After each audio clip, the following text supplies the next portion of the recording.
Hello again, I'm the Hood of Oz, and from, a long break, I have come back and I've decided to continue doing the mole reviews, despite the fact that I have been wronged so badly. I'll spit out three very quickly, episodes 11, 10 and 12, and see where we go from there. Alright, on episode 10 we start off with Mole on Ice. Now, with this, we have the contestants go to this lovely beach, and there's an ice rink set up. Sure, why not? Okay, and there's these little goals. Actually, there's three sets of goals. There's a single large one with a prize of $1,000 on it. Two others, slightly smaller, with $2,000 on it, and then on the outsides, the even smaller ones of $5,000. Now, it's probably easy to figure out what they have to do. They go on this ice rink, they swing, and they basically try and get these pucks into one of these nets. Little do they know, they start off with two teams, and the second team has to match the first team as well as do it in a shorter time. Now, you probably wouldn't think this to be too hard, but as it turns out, it is, because by the looks of it, none of these people have actually played ice hockey or done any sort of stick work. So we ended up having Asher get 2,000 as all the girls went on one team, and then on this other team, when all the guys tried, we only got Halal get 2,000 in a shorter time frame, about 30 seconds less. So from that, they won 2,000. Considering they could have won a fair bit more with their two shots, it was kind of a disappointment round. Next, we had a sort of freebie round where instead of having the thousands of dollars, we had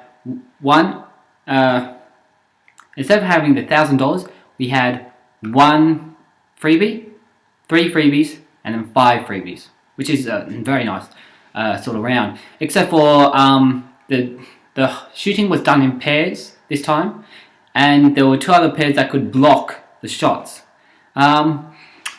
Which generally the idea of what the guys and the girls probably were thinking was just let it slide. Everyone deserves a shot for this. But after Sean and Nick had a go, and Kerry and Ali had a go, with Sean getting 3 freebies and Ali getting 3 freebies, there's a shot that Halal had that Aaron tried to block, and from then they just tried blocking from then on, and no one else got freebies, which is kind of depressing, I suppose.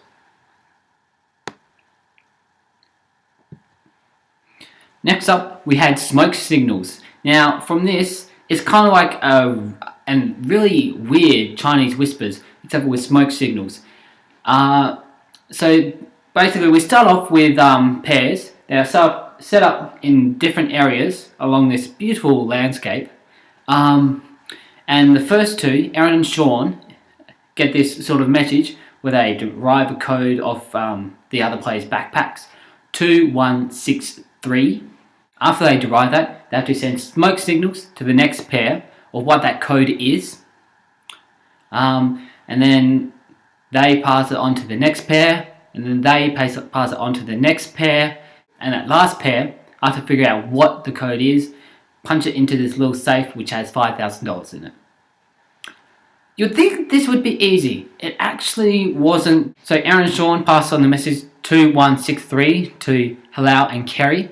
They get the message 2163 and pass it on to Nick and Asher, who only get 2133.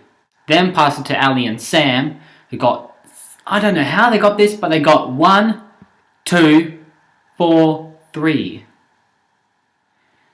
One thing I'd just like to add, Sam sucks at code reading. His counting method was really, not really smart at all. Though they didn't get the code, but Nick and Asher were offered to gamble 2,000 to punch in the code to what they thought it was.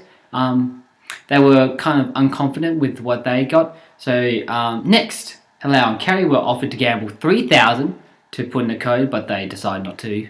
And Aaron and Sean were offered to gamble $3,500, which they did, and they earned $1,500. According to Ali, this is a Sydney postcode. Might be a clue. We don't know. Let's find out as the episodes continue. Though there was one little surprise added on to the end of this. Sean decided to delete the message that had how they figured out the code.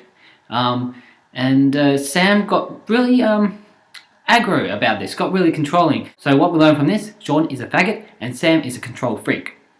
Now, the possible molding I found in this was possible molding in the eye scoring. It's just simple. You just need to be a bad shot.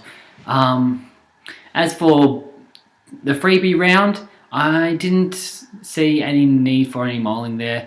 They could just encourage their idea for someone to block, to put the blame on them, or they could just do it to seem like overly like the mold, so someone would think it's impossible to be the mold. They're just showing off now.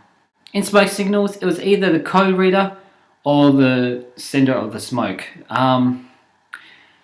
From this, we could have someone who put the smoke up too fast, or someone who looks away when they're reading the code, or basically couldn't find it. We had Ali and Sam very late in actually finding where the smoke signal was coming from.